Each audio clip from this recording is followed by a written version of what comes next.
to have this journey mean something. Time to tuck my son in one more night. Time to do the morning run to school and get him ready for his first sleepaway camp. Time with my dad and my mom. I was diagnosed in 2016 with metastatic breast cancer, stage 4. And I think the road leading to that was very unsettling. I was convinced that I had an ulcer. I had just started my own consulting firm. I received my first project and traveled to Tanzania. And whilst I was there, I had the worst stomach cramps. I had a burning sensation in my stomach. And I just thought, oh, this is stress. You've been an employee your entire life, and now you have the burden of creating your own revenue and 2 staff members to provide for on top of that. I shook it off, got back to South Africa and saw my GP. And she said, well, if it is a stomach ulcer, because I like to pre-diagnose myself before going to a doctor. If it is an ulcer, let's just do a quick ultrasound and see and confirm it. And I did bloods that afternoon and then an ultrasound. But the doctor doing the ultrasound, her face said, had this look that immediately, let me know that something's amiss.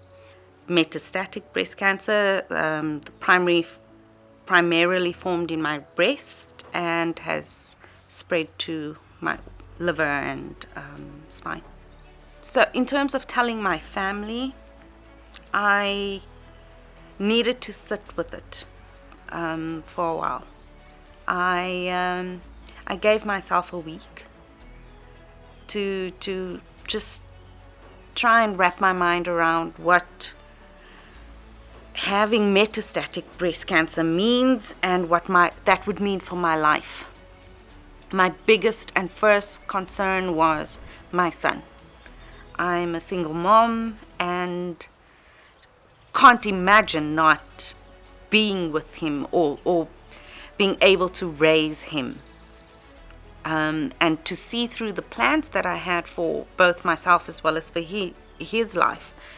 When I eventually did tell them, it was on a group call with my siblings and my parents, and they immediately came through, and I scheduled an appointment with my oncologist, just so that they could ask any other questions that they needed to.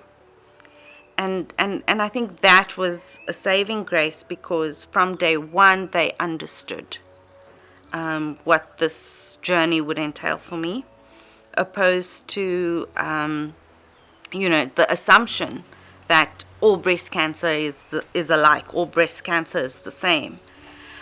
It really hit me hard. It was 5 hours in the treatment room, being pumped with all these drugs, and yes, I'd read up on the side effects and possible adverse reactions, etc., but I don't think I was fully prepared for what was going to happen. My friends are living all over the world.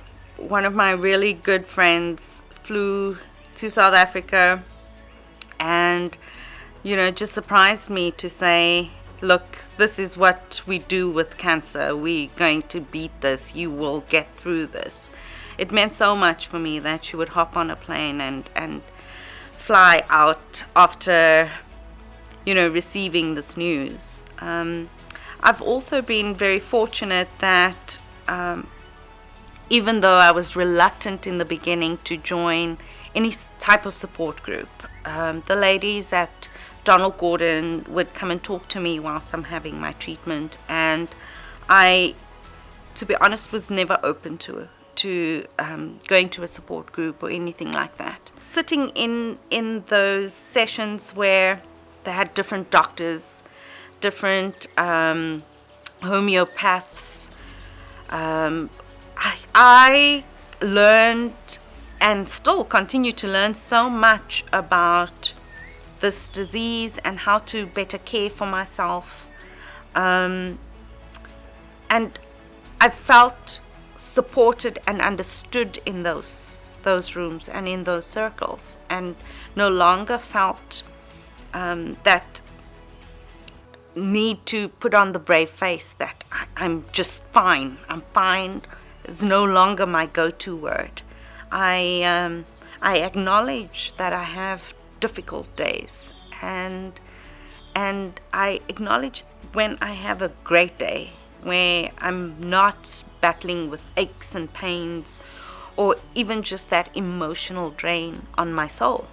I found a group of women who lift me and uplift me and who see me and have walked this path and understand it. There's no shame in admitting that I'm struggling and I need help, and receiving that help at the same time. So yes, I think that's the highlight of this journey for me, is the relationships that I've found.